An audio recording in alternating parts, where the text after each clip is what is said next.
leading up to building the nonprofit was more centered on environmental activism.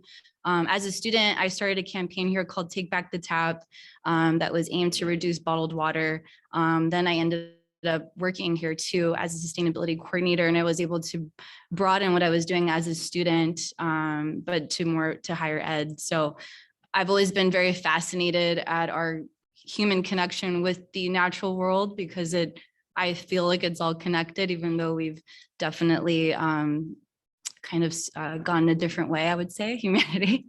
But here we are trying to make it better. So yeah, that's me. Hi, everybody. My name is Josh Molina. I'm a co-founder of Makers and Finders and founder of Take It Easy Roasters in Chinatown. I majored in psychology and graduated in 2010. And we have 4 locations now. Makers and Finders, we opened in 2014 in the Arts District, and then in downtown Summerlin, right by Macy's Promenade. We opened our 2nd location in 2017. We were supposed to open Take It Easy Roasters in 2019. Well, I'm sorry, early 2020, and COVID happened. We still ended up pushing through, opening July 15th of 2020. We were actually one of the first, if not the first, ribbon cutting ceremonies that they had in Clark County. And they were kind of confused when I called them and said, hey, we're opening a business and we want to do a ribbon cutting. And they're like, ribbon cutting? It's been months since we've done that. So we're really proud of that. And battled through the hardest time in all of our lives, especially as a business owner. And then in June of this year, we opened up a micro location at Area 15. So now we have 4 total locations, 80 employees. Our 3 pillars are coffee, Latin food, and culture. So just true to my roots. I'm a first-generation Colombian American. Both my parents immigrated from Colombia in the early 80s. I was fortunate enough to be born in New York City and moved here at an early age. So I went to junior high here, high school, graduated from UNLV, attended CSN after UNLV. It's kind of jumbled up there, but it happened. And now here I am, and I'm very fortunate to be amongst these ladies and helping and trying to tell my story as a liberal arts alum. So happy to be here and looking forward to talking to everybody. Thank you so much for sharing that. We're beyond excited to learn from you guys. So all of you kind of touched up on it a little bit, but if you guys can explain your academic background and what degree did you guys go for here at UNLV, and do you think that your degree prepared you for your entrepreneurial endeavors? Anyone can go first. I'll just double up. So yeah, I graduated in psychology in 2010. I'm the first in my immediate family to graduate college.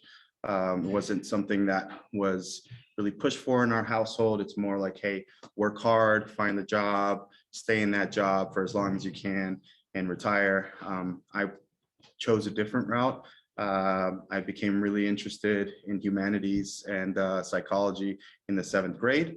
Had a great instructor at the time who kind of opened my mind as to why we do what we do, right? Human behavior, which still intrigues me to this day. And I think it definitely prepared me. It was kind of like a late hit, if you will, right?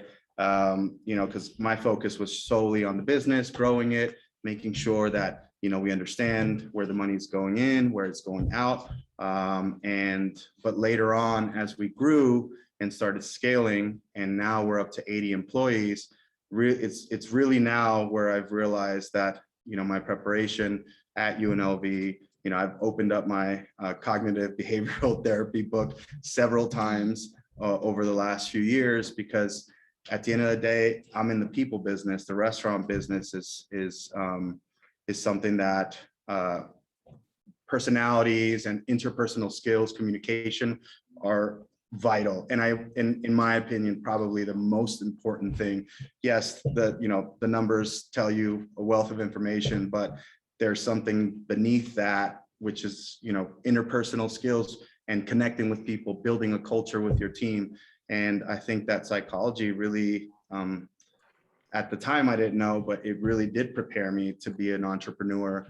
And like I said, I've had to open up some textbooks and, just rekindle some of those memories of how to build a good reward system, how to be an effective leader and a better communicator. So yeah, I definitely think so. Yeah, for me, I studied environmental studies and sociology. And I would say that definitely prepared me because I was already, as a student, fascinated at both of those sides. And I first came to UNLV with the idea of just majoring in environmental studies. But then I took a Social 101 course with Dr. Fatral, who is the sociology chair currently, and he is an environmental sociologist. So it was so interesting that I got for my Social 101 the teacher that would understand what I was interested in already. So he helped me to understand how I really wanted to go deeper and really explore further the human connection side to the issues with environmentalism. So it was really very timely. And I'm so grateful because I think that really enhanced my college education if I would have just stayed as an environmental studies major. And because I got very early on into campaign work and to building programs and all that, it was vital for me to understand, like Josh was saying, the human connection and communicating. And early on, I learned how important it was to deliver the message in a way that people would care. And as an example with Take Back the Tab, it was maybe somebody wouldn't necessarily care about the environmental side, and they cared a little bit more on saving a little bit of money when it came to switching over. So it really taught me early on that the importance of meeting people where they're at, and also having compassion. I think that was a big thing for me. Was I've definitely, and I've said this a lot, like as an activist, and maybe some of you can identify as well. I've definitely gone through the layers of a lot of being very angry sometimes. And so I learned, though, that for me personally, I saw that it was better to bring compassion into the message. And then as my life would lead me later to understand more of like the human psychology of the environmental, the worldly issues that we have, that compassion again and understanding would be the most important thing. So so absolutely, to your question. As I mentioned, I studied psychology in undergrad, and I double minored in marriage and family therapy and theater. I'm first generation as well. Like Josh mentioned, I was born in Uganda and raised here in Las Vegas. And so I can't speak for everybody.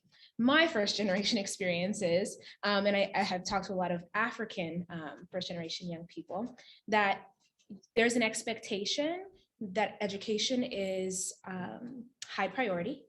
And it's really important to make sure that you find a position that is respectable, comes with stable income, benefits and things like that. And so there are these prerequisites I think a lot of first generation people get, if I can kind of umbrella us all together, third culture myself. And so I didn't do what I was supposed to do, essentially. I'm also kind of coined the free spirit in my family to some extent. So they look at me, and my cousin's name's actually also Jacent. So they look at us and they call us the double mint twins, and they call us like the free spirits in the family, because we do all of like the crazy like American stuff. We go off and we travel and we're living our best lives and all of that fun stuff. And so I originally wanted to go to school for performing arts and theater and all of that fun stuff because I wanted to be a movie star. And do all that fun stuff. And so the way that I kind of bridged those two things together, because I did to some extent allow my family's influence to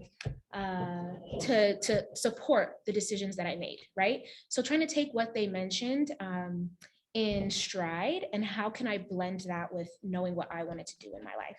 So they still weren't happy that I majored in psychology.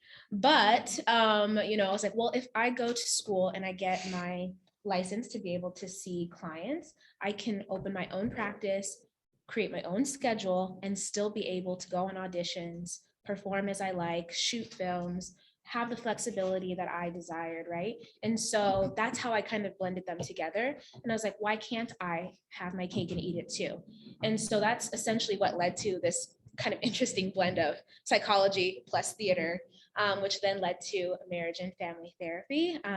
And that's exactly what I get to do. I literally just came from, having a meeting at a coffee shop before I got here, and I get to do fun stuff like this in the middle of the day, where if I had a 9 to 5, like I would have to ask for the time off, or there would be an issue as far as like getting permission to do the things that really make me feel fulfilled and satisfied in my life. And so I wanted to find, how can I be a starving artist, but without the starving part? Like, I like to eat a lot. So I was like, okay, if I have the option of creating my own stable income in some way, then I can create and express without it being contingent upon like how I live.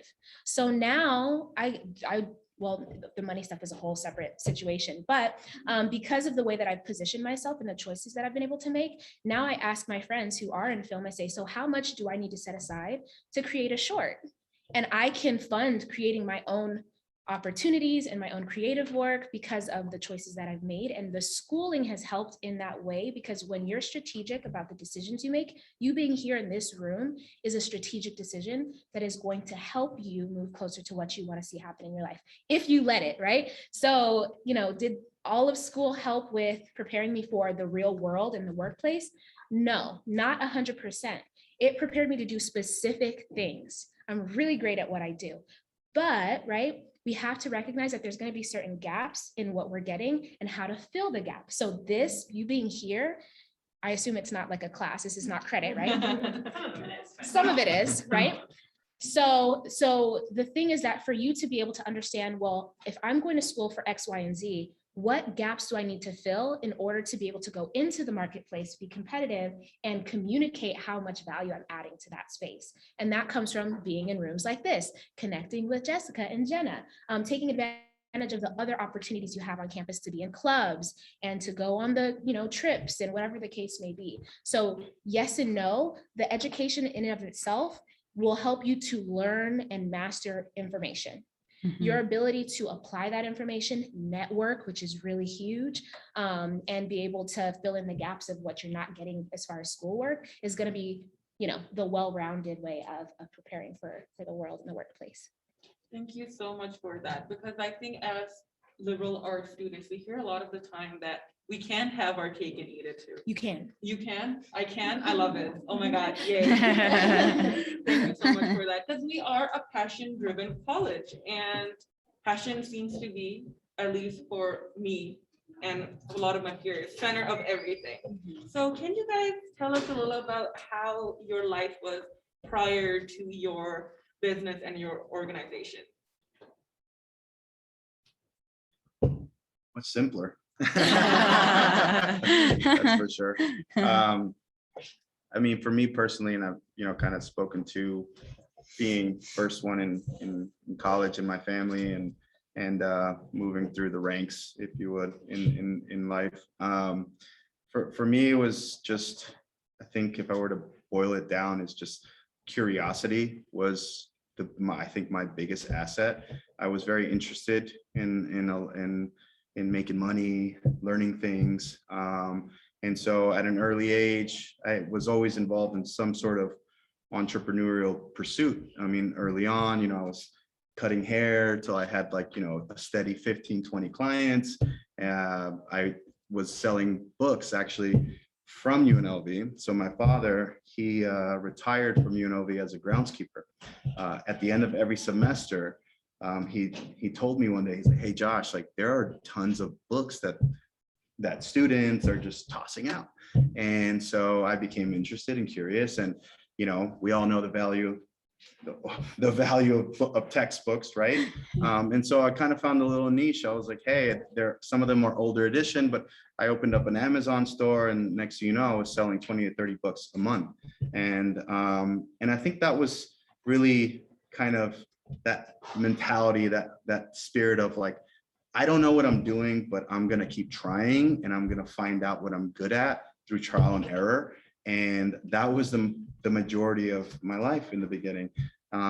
And, you know, I'm a kind of a bullish kind of person. And so, you know, that's kind of what led me to Makers is, you know, I look within myself, what I represented and as a first generation Colombian American. And, you know, I started to conceptualize Makers and Finders as this coffee shop hybrid restaurant that featured food that I grew up with and I knew that was tried and true, but that didn't really exist in this market, especially not in this form.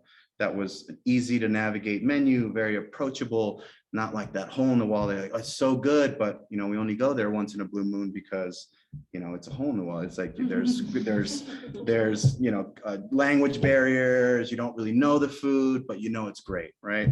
And so that was a big inspiration early on. It's just seeing the market, doing R&D, right? Seeing what other places are like, because Las Vegas, comparative to like, you know, LA, Chicago, New York, is a pretty, you know, young city in that. And I think that's a big attraction of why we have so many Californians moving over and people from all over. It's like, it's an affordable place to live. There's a lot of opportunity and it's growing at an incredible pace. So that was what I spent my my first few years doing. And when I realized that, you know, that this concept, that there was room for, that there was a share for in this market for this concept, that I was 22 at the time, and, you know, cliche, but I drew the facade on a napkin and kind of envisioned what I wanted to do and put it out there. And then, you know, 3 years later, when I turned 25, or when I was close to turning 26,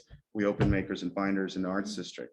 But it was, you know, I have to say, it's just a lot of, really, it's just trial and error. You know, it's just figuring out what works. I've never built the restaurant before then. You know, I didn't really know profit and losses, bottom lines, cost of goods, all these, you know, things that now are really my entire life. But I just knew that I had a lot of energy to put out there. I wanted it to be genuine. So I looked at my roots, and that's basically how I landed on Makers and Finders. And we have a couple questions coming in from our online friends. So to any and all panelists that want to answer this, how long did it take for you to get to your current point of success? 31 years. I mean, I think that everything is kind of a building block and a culmination, right? And so I think in this day and age, it's easy to look at where someone is now and kind of come up with an idea of what we think it took to get to that place. So yeah, there are benefits in you know, amazing glamour that comes along with being an entrepreneur and having your own schedule and doing whatever you want. But the thing is that you get to do whatever you want. So then that means you have to have a higher level of self-discipline. Otherwise, you're going to do whatever you want, which is nap all day, and then have to work all night because you napped all day. So the thing is that you have to recognize that every piece of the pie was a part of what built you to being where you are today. So I can only imagine, right, for each of us up here, that, you know, Josh is mentioning being first generation is a huge piece of why he started his business. That was the culmination of his whole childhood and younger years before he ever started a business. He may not have even known he was going to start a business when he was 10,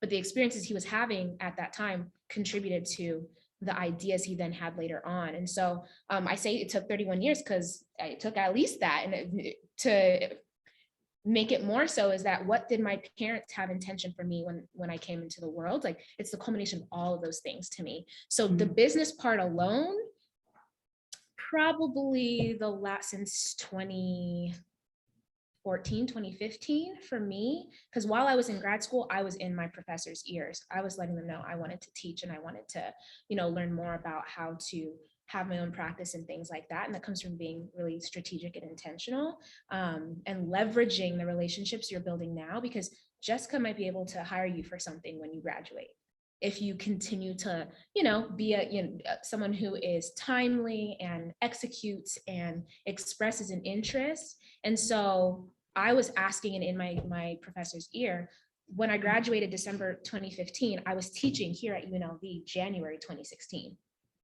But that wouldn't have happened if I hadn't done the prep work. So it's tough to kind of quantify because it really is contingent upon a whole bunch of other stuff. But I guess probably like, when did my business start? My business started probably like 2015 or so.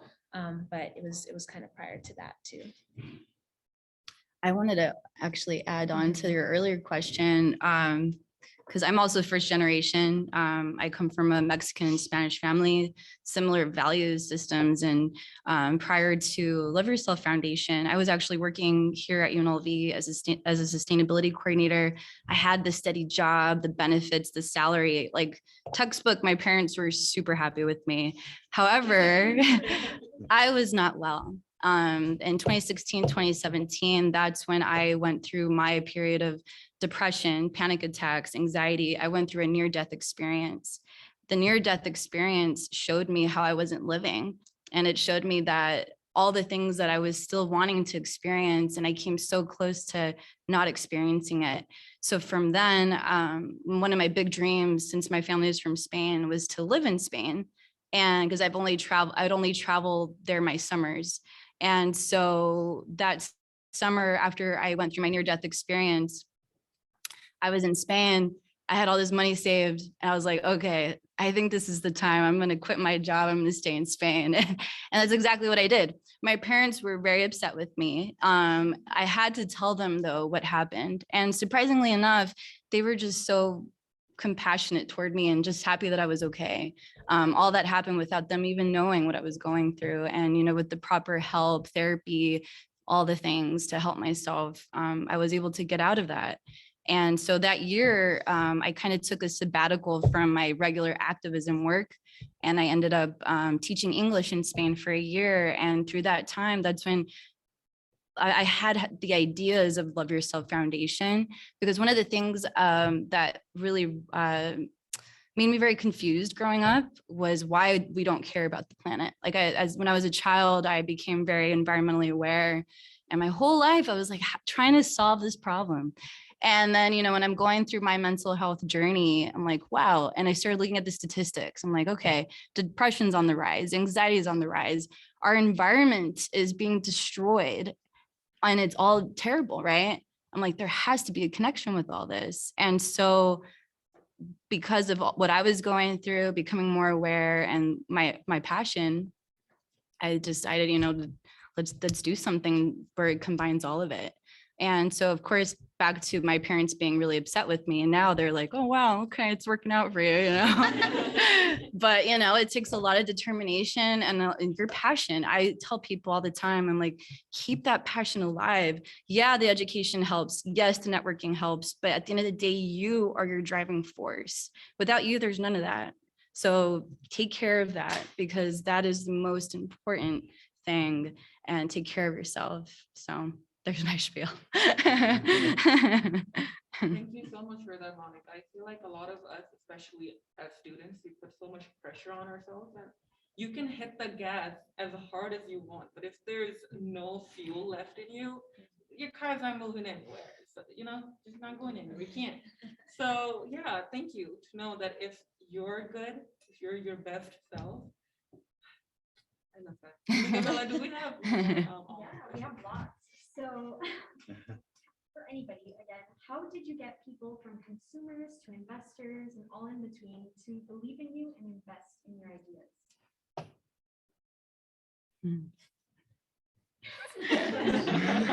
Who wants to take it? Go ahead. Honestly, well, the thing is that, you know, I didn't have, and when we go to school to be therapists, like we're not taught about business at all. So we don't know about P&L statements, even, you know, or any of that stuff, how to start and run a profitable business, which is really necessary, because if it needs to be profitable so that it's sustainable. You can only continue to run the business as long as you're able to keep the engine running and the lights on and the people paid and whatnot. And so I didn't know anything about business. I just knew, like, I want to help people, and this is how I want to do it as far as mental health is concerned. And so it was never something as far as like, how do I make sales or how do I get customers? It was just, how can I serve really well and help people solve problems? And I think that that probably makes us really good in business, because we're not trying to sell anything. We're really just trying to meet people where they're at with a solution that we believe it works. So, you know, for me, right, the model is therapy, talk therapy, and it's evidence-based, and it's been around for a really long time.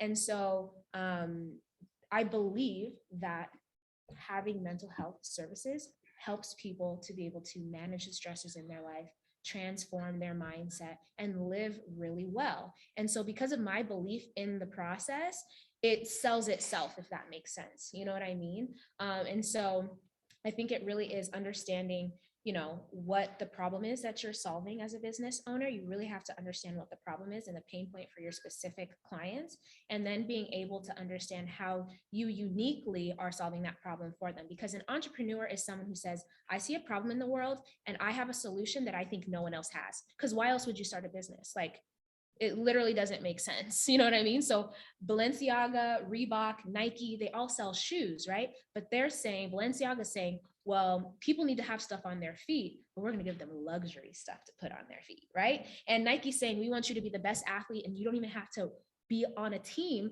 If you're a human with a body, you're an athlete. So here are some shoes for your. So each business sees a problem in the world and says, I have a unique way to fix that problem for you. And that's what entrepreneurship is. Now, as far as investors and you know, getting capital or anything like that, I think that really comes down to really, again, understanding the problem. Because when you're pitching to an investor or trying to get a grant or something like that, you have to explain to them what the problem is for them to understand.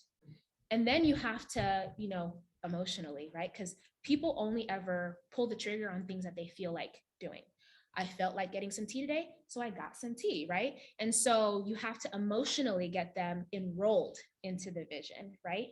And that comes with maybe statistics. You were mentioning, like, you have to meet people where they're at. So some people may not care about, you know, saving the planet, but some people do care about their own wallet and how using their own water bottle is going to help them save money. So knowing what it is that you're going to be able to touch someone emotionally with, so that you can be able to get them to move, and then being able to say, this is the unique solution. So when you touch those three parts, that's what makes it easy for someone to become like a customer or client. And then it's at that point, really your job has just begun, because if they have a bad experience, I was going to curse. If they have a bad experience, then they're no longer a customer. And who's most likely to leave a bad Yelp review? Ooh, them. Customer, you said parents, you said Karens. People who have a bad experience after they've paid for something. So just because someone has become a client doesn't mean like, woo, we've made it. When they've become a client, now it's like, how do I make sure like I have the best possible experience for them so that they stay a client? You know what I mean? So that's with my limited business, you know, knowledge, what I kind of can add to that. Anyone else? Yeah, I'm really enjoying like listening to the two of them, because they're both dropping some nuggets. And you know, what she said is spot on. As far as my experience with investors, I had at one point, I did meet with some investors in 2013 to try to open up makers, and I got turned down. And the reason why was, at the time, you know, I knew that I wanted to do this Latin inspired restaurant, but that was like that was rough draft, right? So the one thing that these were older men with, you know, lots of businesses, and the name wasn't Makers and Finders at the time, and they're like, well, you know, empanadas sound great, these pictures look great, but I don't know what the hell this is. Why won't I just go around the corner to the nearest, you know, taco shop and just eat there? So that really, you know, and that's perception, and that's a lot of what goes into consumerism. What are they interpreting it, and is it valuable? And value is not always monetary, right? And that's really where I kind of found my angle is, okay, well, I need like something that people know to bring them in, and that's where we introduced coffee. Coffee was not in the original schema for makers and finders. It was the Latin food. But we brought coffee, and then this idea, I love coffee shops from early on. I always loved the coffee shops that were like, I didn't like the quiet ones. I was just like, my mind is racing. So when it's too quiet, I'm like, okay, I can hear all my thoughts. I need to go somewhere else. I love the coffee shops where it was loud, like a lot of conversations, a lot of interactions. So that was where I realized that, hey, I got the Latin food, we're going to add the coffee, and now we're going to add this full service aspect, make it more of a cafe as opposed to a coffee shop. But we're still going to call ourselves coffee, just because the ratio of coffee shops to restaurant, there's way more restaurants than there are coffee shops, even though we're really a restaurant. And so initially that first investor meeting and getting it turned down really opened up my eyes. And, something that was mentioned here earlier, reaching out to your professors, that was something that I did, all the time. Like, I'd stay after hours, I'd email them, I'd get that extra FaceTime with them, because, the more that you're in front of them, the more familiarity there's going to be, and you might end up with a job right after you get out, right after you graduate. Same thing goes for your, mentors. The mentors didn't come to me. I found my mentors. I sought them out. Whether it was an old boss, an old professor, I looked for them, and I was open with what I was doing and asked them for genuine feedback. And that really helped shape the vision for makers and finders. And the next time I met with these investors, it was a much different story. But at that point, I was positioned well enough and raised enough money within my family and close friends where I said no to them, which was a really nice thing to do. Okay, sure. That's awesome. The terms weren't great. But I just and just one more thing I wanted to mention, the name makers and finders. We're living in a time where this entrepreneurial spirit is kind of applauded, and like everyone wants to be an entrepreneur. And I kind of play to that, read the room, right? Read your market. I saw the demographics in Vegas. It's a young city, like I said. And if this entrepreneurial spirit was on the rise, when we were building this concept, we wanted a name that was nondescript, but also maybe spoke to that energy and vibe. And that's basically where we just embraced that name and embraced that voice, that brand voice, and everything that we do is kind of with that energetic, bustling, really high energy, entrepreneurial, like movers and shakers, makers and finders. And it ultimately attracted similar people, right? And so we have a lot of entrepreneurs, like these ladies up here that visit, lawyers, doctors, people who, really are great clientele to have. And then we just kept playing into that. Like, we kept doing, for our marketing, I'm like, hey, not this cup, but a lot of our other cups have a great, I'm a big hip hop fan, especially of like the golden era of the East Coast hip hop. So Notorious B.I.G. was someone who spoke to me when I was in the school bus going to school when I was young. And there's something that he always said that I really just always really resonated with me. And it was sicker than your average. What does that mean? Well, it depends who's looking at it. But I knew that if I put it on the cup, I think it's gonna resonate with a lot of people. And sure enough, that was one out of many kind of experiments that we did with marketing that really pulled people in. And that's when I realized, it's like, hey, be genuine, identify your brand, and roll with it. Like that, because a lot of the times I think that how, probably for entrepreneurial work, it's like, if you meet with a rejection or an obstacle, it's like, is this a sign or is this a sign to reevaluate, right? So you are met with that dilemma, like, okay, is this my sign to just take all my chips and go back, or stay in for another round? Do you want to keep putting in the effort, I don't know, I'm feeling very inspired. I might like open my, cafe too. I don't know. I saw your hand, yes.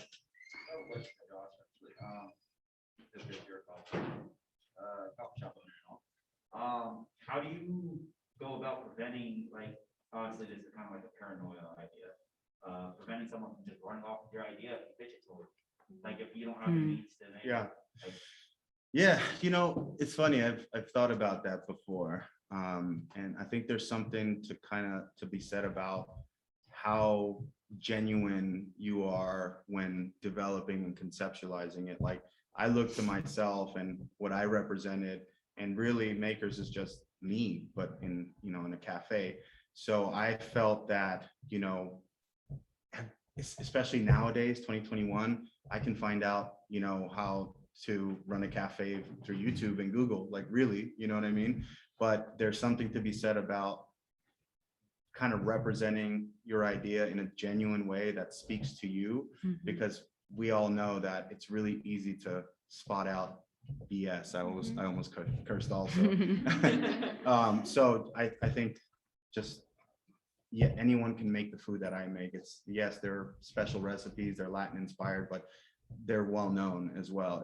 I just think that it's something that I genuinely put my heart and soul into, and that represents me, and that can't be replicated, I think. And I wanted to add real quick too. I think what came to my mind too was consistency. And again, I can't emphasize what Josh was saying enough. What resonates with you. For me, when I started it, I was like, man, is this going to be genuine? Is this going to be unique? What's going to be appealing? And I also looked to my roots. I was like, well, with Spanish families, it's a lot of like unity and like fun and celebration. And so I thought, I don't really want to do an event at like a yoga studio, because you're really, not to say that we won't ever, but we usually do our events at bars or at venues. And it's kind of that same idea of what I said earlier, meeting people where they're at. For the longest time, we were doing it at a 21 and over bar. And maybe for the first time, there was a person there that was hearing about meditation. And then we mix it up with music and we make it fun. And I think that's always been my goal, is making our message approachable, because when we think of mindfulness, I think sometimes we can have in our mind, that we have to like sit in a particular way or something. And it's not necessarily true. And so again, I can't emphasize enough, like for me, for the Love Yourself Foundation has been about being approachable, making it fun, and trying to help people realize we can come together for the good times, the bad times, and maybe we're sad in the audience, but we're also talking about how life is fun too. And we don't have to dwell in that sadness. And if you are sad, at least you're with all of us and we're all talking about it. So I can't emphasize what Josh is saying is so true, is that approachability and coming back into your roots. Yeah, if someone wants to steal your idea, it's a really good freaking idea. So where there's one, there's many, right? And you can't be like, there is no other clone of any of us in this room. So our ideas have been generated by our life experience and all of that. And I operate oftentimes in abundance. And that's what I tell people to do, is that if you are able to come up with one idea, let's say someone does steal it, because I literally just had a friend who launched a book a week ago and was called the week after, and the book got turned into a movie. Her idea was stolen. Whoa. My So goodness. I went Wow. to LA for her book launch, and I talked to her last week, and she says, an entertainment attorney called me because they think that someone stole my book idea, which is her life. So this isn't just a book that she made up. It was a Wow. book that was blogs that she wrote about her own experiences. Fun fact, this girl was my student. Oh, you know who I'm talking about. Yeah. Love her. Human ever. Right. She's the Wow. most amazing human. So the thing is that you can't be scared for someone to try to steal your stuff, because there's probably a big check on the other side of it when you sue whoever stole your stuff. But where there is one idea, there are many. And if you are so abundant that you can come up with 10 million multi-million-dollar ideas. So I wouldn't let any fear hold you back from moving. And then you want to obviously vet like who you're sharing your ideas with. Like, does this person have a history or a reputation of being, I don't know, a shark or doing business in a dirty way? Or does this person have a reputation of having integrity and following through and being trustworthy? And so I think it's a combination of obviously vetting and understanding that you will never run dry of idea. Like literally, I have notes in my phone, notebooks of so many ideas. I can't do them all at once, but that ability to continue to generate and work on the things, because some people have multiple businesses before they ever get one off the ground. Makers and Finders wasn't Makers and Finders before it actually turned into Makers and Finders. So it's going to evolve whatever it is you're working on anyway. And when someone tries to copy you, it is going to be a gross, you know, minimization of what you would have made it and turned it into. It could never be what you would want it to be. So I would never let that hold you back. But obviously keep an eye out for the haters, because sue them and get a check.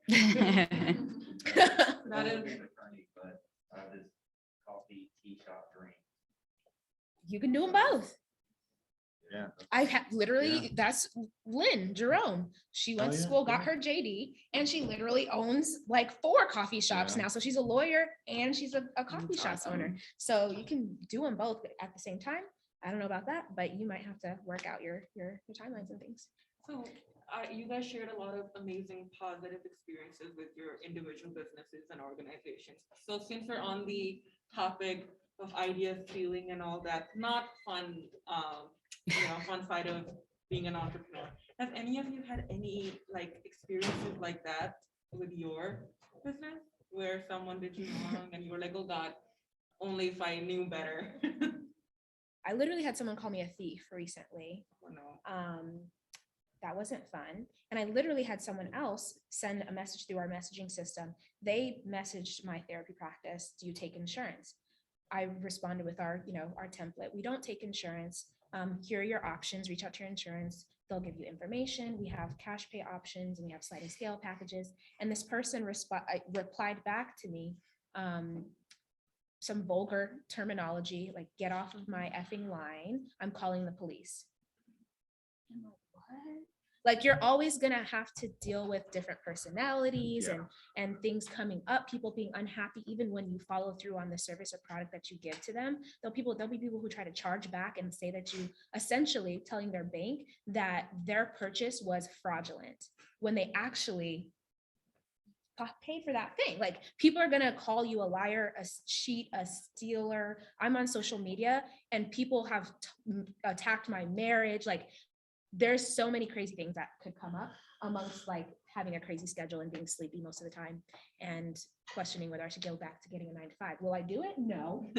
But it does come with the other side, which is having a lot to deal with, which means you just have to, I think for me, have better boundaries around like what gets access to me, and then also loving myself and having the pieces that help me to take care of myself and not let what's happening on the outside affect me too much on the inside.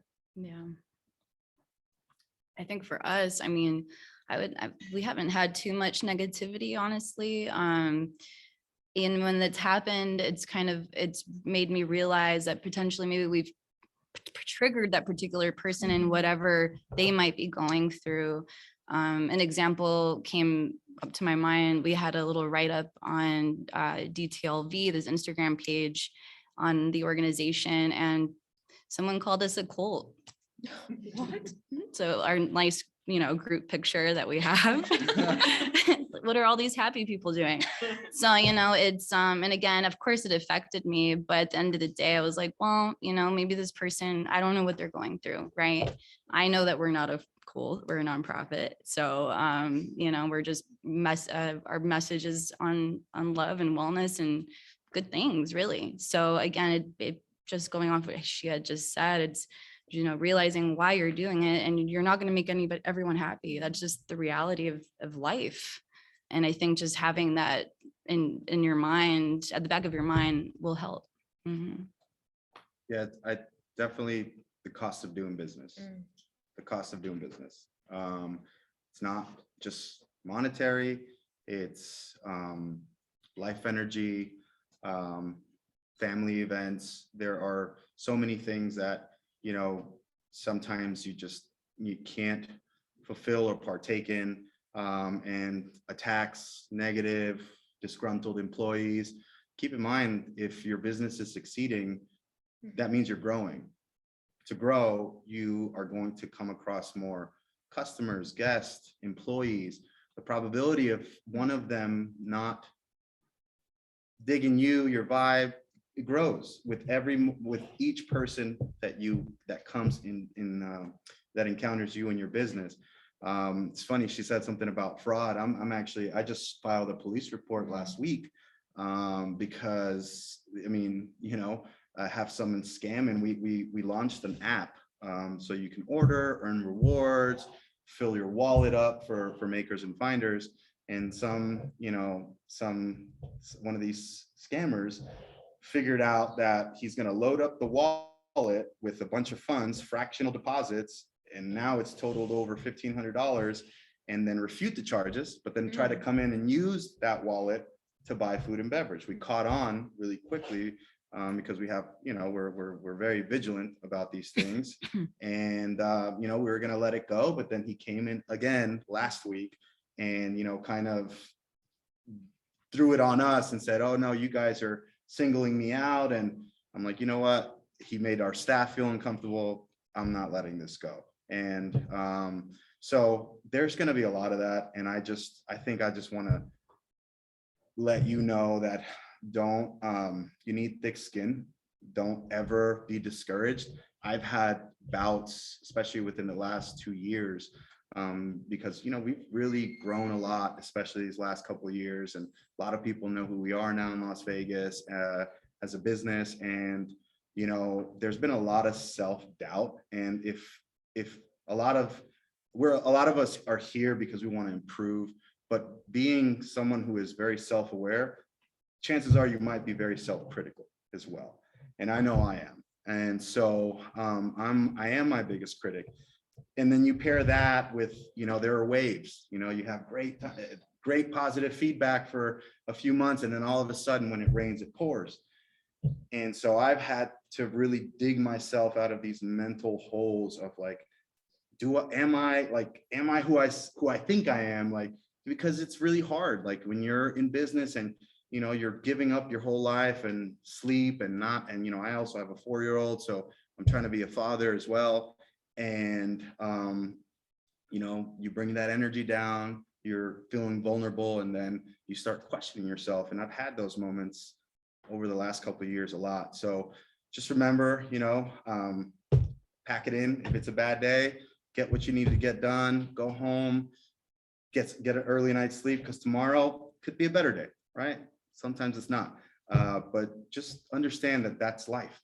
That's business, right? It's a constant, it's waves. So just learn to ride the waves and you'll be okay. Inspirational. We have time for a couple more questions. So, do you think entrepreneurship is for everybody? And if not, what qualities are required to become one?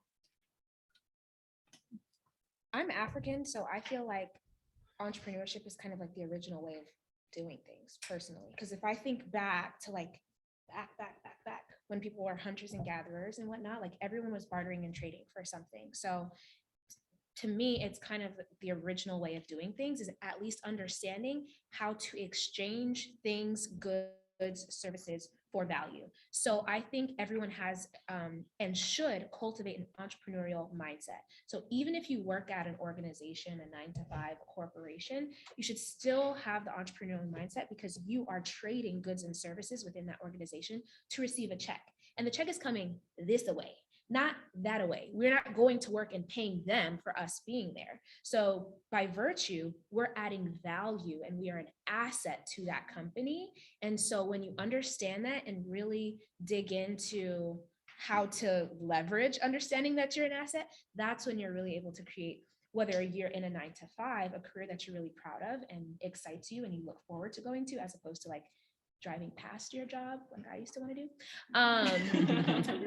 or in, a traditional like business, right? When you're a CEO or an investor, an owner, and leveraging those skills there. So I think it kind of comes from a cultural lens. I think we all have that spirit within us to understand how to trade goods and services for the things that we want and that we need. Now, what form that comes out may be that you're a business owner or that you're at a 9-to-5, but in both realms, the same mindset, the same approach, the same frameworks work. And that's some of the work that I do with my clients on the money mindset stuff. Is that's how my clients have been able to triple their income. They're still working a 9-to-5, but now they're making much more because they understand the entrepreneurial side of things. I'm helping you achieve a goal. So here's why you need to compensate me appropriately for that. The same thing happens in your business. I'm helping you achieve a goal. Here's why my solution costs this much and someone else's solution costs whatever it costs. So I feel like yes and no. Not everyone needs to own a business, but everyone needs to cultivate an entrepreneurial mindset if they really want to get the most out of work. And I think to add on was that what she had said earlier about having self-discipline, that's the most important thing, because it's definitely true that you can get carried away and say, oh, well, I can do this, but then you have to make up for it. And for me personally, what's helped me was to develop a strict yoga schedule. That's what's helped me. And that can look different for you.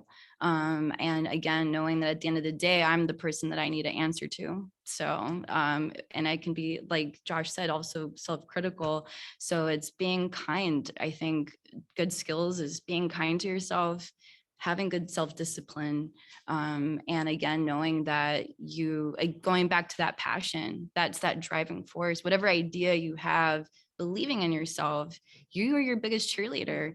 I look at myself in the mirror and I talk to myself and I cheer myself on. And that's something that I've developed these past years. And maybe someone that's observing me might think I'm a little bit crazy, but you know what? It works for me. And I'm super into words of affirmation and, writing it down and really changing the way that I talk to myself was instrumental, especially as someone that I have gone through suicidal thoughts. I have gone through the negative self-talk where it's so loud that you just don't even know what to do.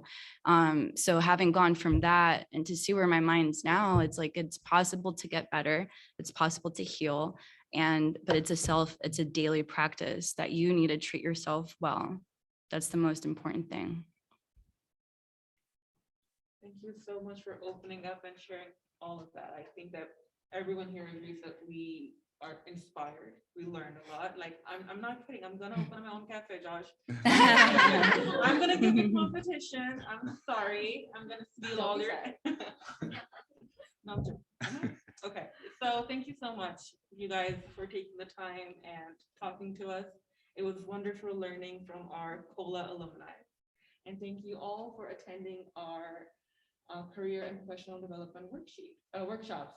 This was our 5th and final one, and our certificates, as promised, will be emailed, as well as there will be a pickup date on the 29th. More information about that. So yeah, thank you so much. Enjoy the free stuff in the back. Do you have it?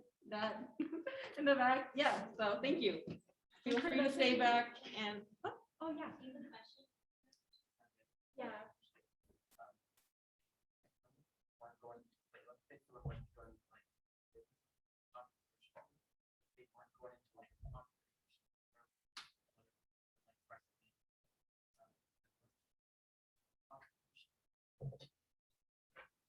My question would be, what's the end goal? Because that's going to help to reverse engineer the path, the possible paths, right? So I think of everything like maps, like Google Maps. You have to know the location before you start driving. Like, you wouldn't go to a party that you're invited to without asking where it's at. So, what do you feel like entrepreneurship or something like entrepreneurship would give you the ability to do or experience or whatever? And then you can create a map backwards from that place to where you are. That's the way my brain works.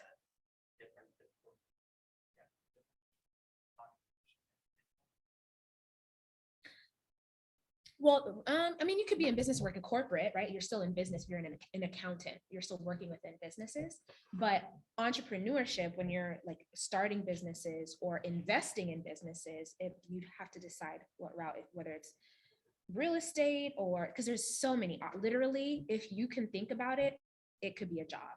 And so I think all of the noise gets in people's way because they start going on, let's say, YouTube or TikTok, and it's like, you can make money on Amazon and these ads every day. And like, you can do it in 10 days and make $100,000 or whatever, right? But it really has to be the intersection of things that you're going to be able to continue to do, because you spend hours and hours, and then the headaches of dealing with the challenges. Like, I've got a whole certification to work with people on addictions. I do not do that work because it's not what I can do sustainably. So I have to choose what I can do sustainably what the need is in the marketplace and what unique product I can create to serve those people. So it really is sitting with yourself to say, well, what are my skills that I already have, and being honest about that. What need do I see in the marketplace? And then, how do I come up with a unique way of doing that? But the options for that are endless. And that's where mentorship and different things, interviewing people, asking people questions can come in handy to like narrow that down, because literally the options are endless. Mhm. You could go nonprofit, you could do for-profit, like it's endless. Yeah.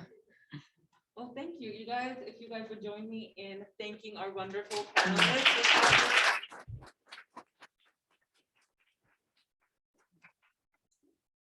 If you all have any questions, they'll be up here for a few minutes. You can come say hi, network a little bit, talk to them, ask questions if you have any. There's lots of fun stuff in the back. Thanks for coming. Thank you. Thank Enjoy the you. last 2 weeks of school. That's really all.